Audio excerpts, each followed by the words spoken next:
tentunya kematian dari Muhammad Ilham Pradipta ini masih menyisakan tanda tanya karena motifnya pun sampai dengan saat ini masih didalami oleh pihak kepolisian. Nah, selengkapnya kita akan dengarkan pemaparannya dari rekan saya Valencia Melvinci. Valen, ada fakta apa saja dalam kasus ini?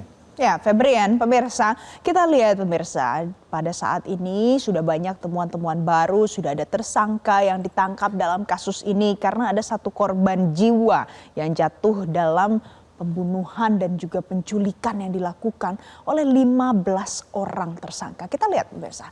Yang pertama, ini adalah beberapa fakta baru yang tentu Anda juga harus tahu dalam perkembangan kasus ini. Ada 15 tersangka yang sudah ditangkap oleh polisi.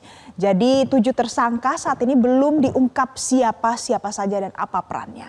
Tapi yang jelas ada yang namanya inisial namanya ATRSRAH ditangkap di Johar Baru, Jakarta Pusat. Kemudian 1 orang ditangkap di PIK, Jakarta Utara. Kemudian ada 3 orang lainnya ditangkap di Solo, Jawa Tengah.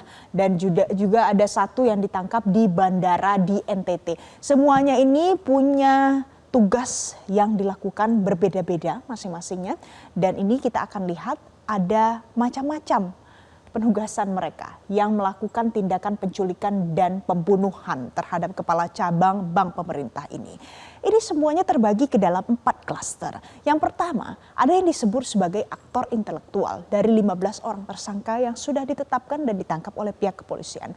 Yang dimaksudkan sebagai aktor intelektual ini adalah berarti ia adalah orang yang menyusun rencananya, membagi penugasannya, dan ia mengetahui apa alasan harus dilakukan penculikan dan juga pembunuhan untuk kepala cabang bank pemerintah ini. Kemudian ada yang namanya yang membuntuti atau yang menguntit pemirsa. Apa saja aktivitas-aktivitas yang dilakukan oleh Ilham Pradipta selama ia masih hidup, kemudian bekerja di kantor cabang tempat ia menjabat, kemudian sampai akhirnya yang melakukan penculikan. Anda melihat di media sosial, di TikTok, di Instagram, ada video singkat rekaman CCTV yang menunjukkan bagaimana Ilham Pradipta ini kemudian diculik, kemudian dimasukkan ke dalam sebuah mobil putih. Ini ada lagi aktor yang berbeda. Dan ada juga eksekutornya. Eksekutor pada saat pembunuhan terjadi sampai akhirnya Ilham Pradipta ini ditemukan di Bekasi. Dan pemirsa, dari hasil otopsi, Ilham pelaku diduga membunuh korban dengan benda tumpul pada bagian dada dan juga leher. Korban diduga meninggal dunia karena kehabisan oksigen. Karena diduga ada tekanan pada tulang leher dan juga dada yang menyebabkan korban pada akhirnya kesulitan untuk bernafas. Ini dia 4 klaster yang kemudian menjadi titik-titik mana saja yang akan ditelusuri lebih lanjut oleh pihak kepolisian. Nah, latar belakangnya pemirsa. Jadi DH ini adalah salah satu aktor intelektualnya. Ia adalah seorang pengusaha bimbel. Kemudian banyak yang mengenalnya sebagai seorang motivator. Ia juga punya yayasan amal bergerak di bidang pendidikan, kesehatan, dan pengembangan UMKM. Dan yang paling miris, ternyata dia adalah mahasiswa S2 Universitas Gadjah Mada. Tapi saat ini pada saat dicek statusnya nonaktif. Ini adalah fotonya di sebelah kiri layar kaca Anda. Ini adalah foto DH, adalah terduga aktor intelektual.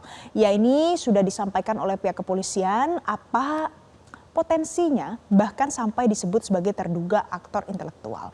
Dan diketahui DH atau Dwi Hartono nama lengkapnya. Dia ini merupakan seorang pengusaha yang juga ternyata terseret ke dalam kasus ini. Selanjutnya pemirsa, kita lihat lagi. Jadi ini adalah pernyataan resmi yang disampaikan oleh Kapus Pen TNI Brigjen Pol Freddy Ardiansyah. Ia mengatakan begini, kami menegaskan bahwa tindak kejahatan seperti penculikan dan pembunuhan merupakan pelanggaran berat yang tidak bisa ditoleransi. Jadi harus ditindak tegas apabila ada yang terbukti bersalah. Tidak ada kalimat melindungi prajurit yang terbukti bersalah. Sebagai seorang prajurit kami tunduk kepada hukum dan memegang teguh disiplin keprajuritan. Mari sama-sama kita tegakkan keadilan bagi semua pihak, apalagi rakyat yang menjadi korban. Jadi pemirsa, ini bisa diinterpretasikan bahwa siapapun yang terlibat di dalam kasus ini untuk penculikan dan juga pembunuhan dari kepala cabang pemerintahan ini nantinya kita tetap keep update untuk kita tahu apa nanti motifnya dan siapa saja yang akan menjadi tersangka, apa pula jerat hukumnya. Jelajahi cara baru mendapatkan informasi. Download Metro TV Extend sekarang.